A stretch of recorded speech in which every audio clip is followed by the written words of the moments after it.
that's factually untrue and you're being intellectually dishonest. That's a snippet of what Tennessee had to say to the NCAA today after meeting with the organization regarding the latest allegations that the NCAA has levied against the Vols. Now, this is the second time, I believe in the last 24 months, that Tennessee has been wrapped up with the NCAA.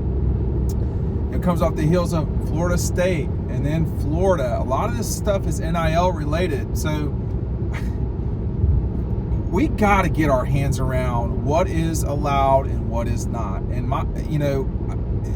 we've gone, I don't know, 8-10 years without any real significant stuff from the NCAA, and all of a sudden it's starting to pop up. Now, I'm going to just say this real quick. I am not anti-NCAA necessarily. I'm not just one of these folks that just hates the NCAA because of it being a big organization. The NCAA it's the schools themselves.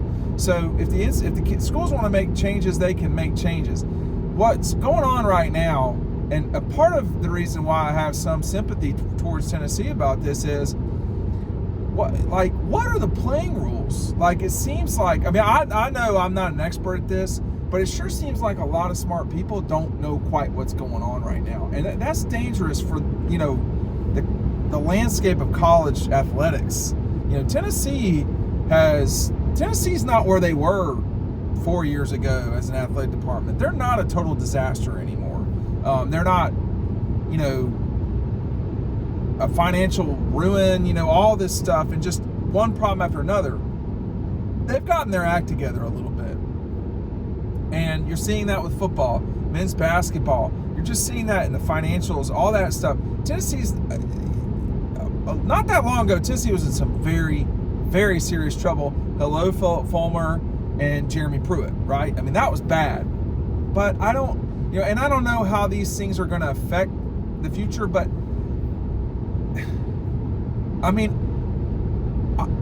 after a while, you're sitting there going, well,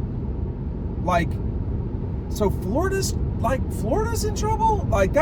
For me, that's a little hard to believe because they don't ball out like some of these other schools in terms of, you can take that sentence however you want to, but that's not really been their MO in the grand scheme of things here lately. And so I think for me, I wonder how much of this is we don't quite know what the rules are yet, and or at least there's been some timing stuff, or it's also very possible that the collectives went way out in front. Now, behind the scenes, as it relates to Tennessee, the only thing that I heard consistently was they had a particular plan for their entire, football team. Whether what that was true or not, I don't know. But that was what the word on the street was.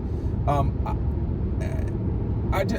have to say, we don't have a hold on what's going on with, NIL specifically. And frankly, if the NCAA wants to survive this next 5 years, they're gonna have to figure out how they can get membership. The sun. They're gonna have to figure out how they can get membership to just get some bylaws in place that everybody can play ball with, because it's been the wild, wild west for a while. So I'll just tell you some personal stories from me. We've done some NIL deals in the recent past since NIL became legal, but whatever, legal, it's always been legal. It's been against NCAA bylaws.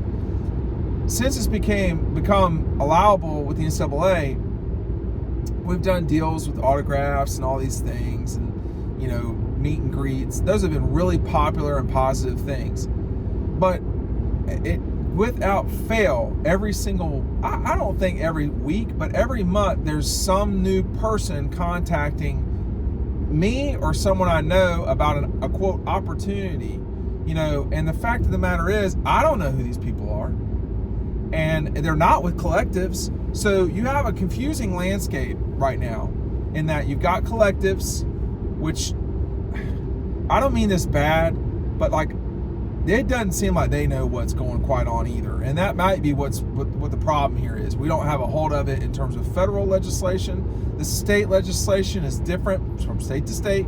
This is, that's how the United States is set up.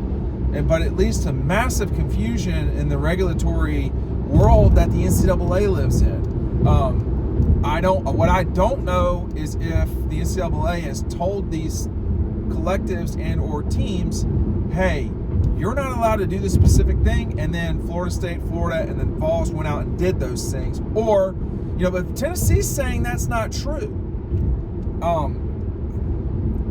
The last time Tennessee wasn't saying that's not true. Tennessee was saying, yeah, that happened. So, I think they've got some credibility here, and I think just a general confusion around name, image, and likeness, the ability of what school-associated people can offer is. No one's ever told me what I can and cannot do as a business person relating to NIL. Why would they? There's no. Why would they? They don't tell me what I can and cannot publish.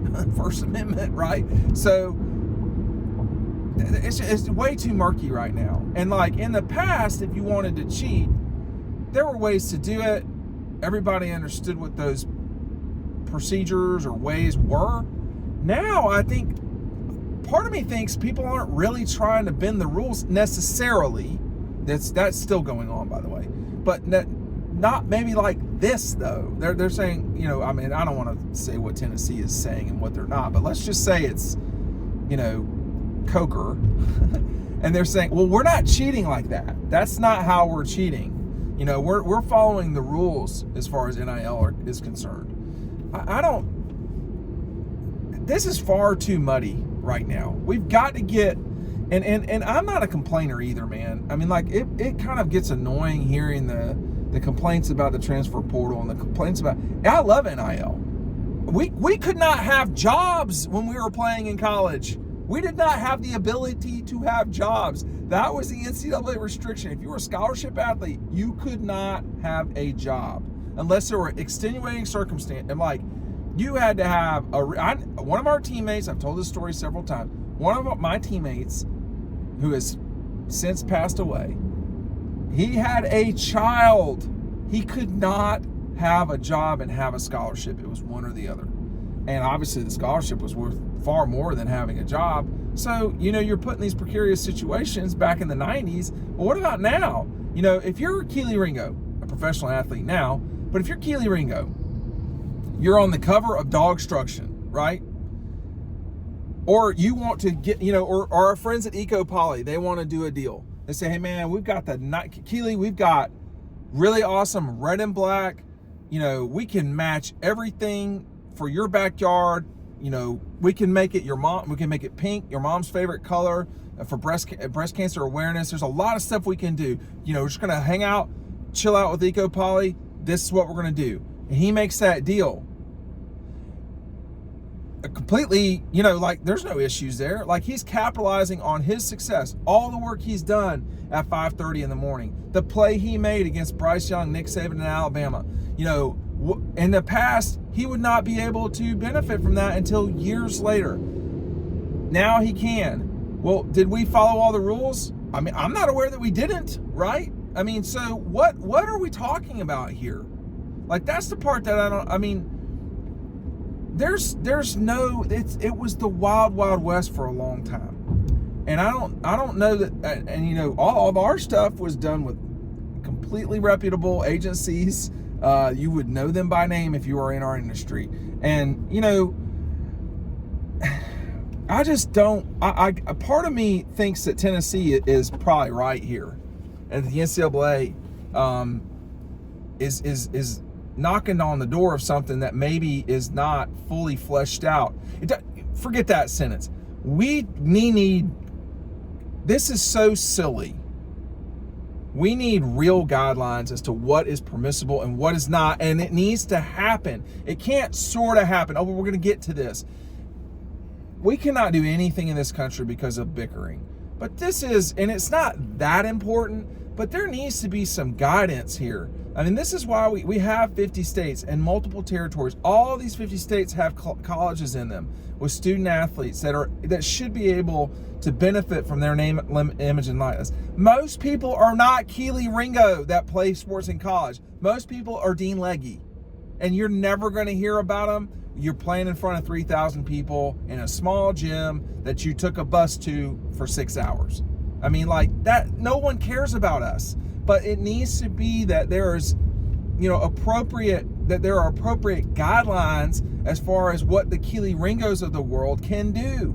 It's gotten to the point where it's silly, and it is being used as a recruiting tool. There's plenty of stuff still out there that, if I don't understand it, no one. I mean, there's not going to be a lot of people that understand it, because this is what I do all the time, and I'm not in compliance at the universities, but boy, it seems like the compliance officers at least some of these big schools are not. Either people are not playing ball the right way, which is completely possible, or they're not playing ball in the right way because they're confused, or they're just straight up cheating. Well, Tennessee is vehemently denying it. Florida did not. I can't recall the Florida State situation, but here we got, 3 schools who are not exactly, Florida's not known for cheating. So what is going on out there? And that, I just wanted to talk about it because Tennessee, Tennessee's had its own problems recently, but they may have had an axe to grind getting rid of Jeremy Pruitt and pushing Phil Fulmer out the door. But they said, hey, these things happened, okay? And we're willing to admit these things and suffer the consequences of them, because we're saying this is true. Well, now, I mean, would they be telling the truth then and lying now? I mean, I think there's way too much. I don't know quite what's happening here going on in collegiate sports. That's my take. Anyway, tell me what you think down below, and we'll try to talk about it a little bit more. Thanks for watching.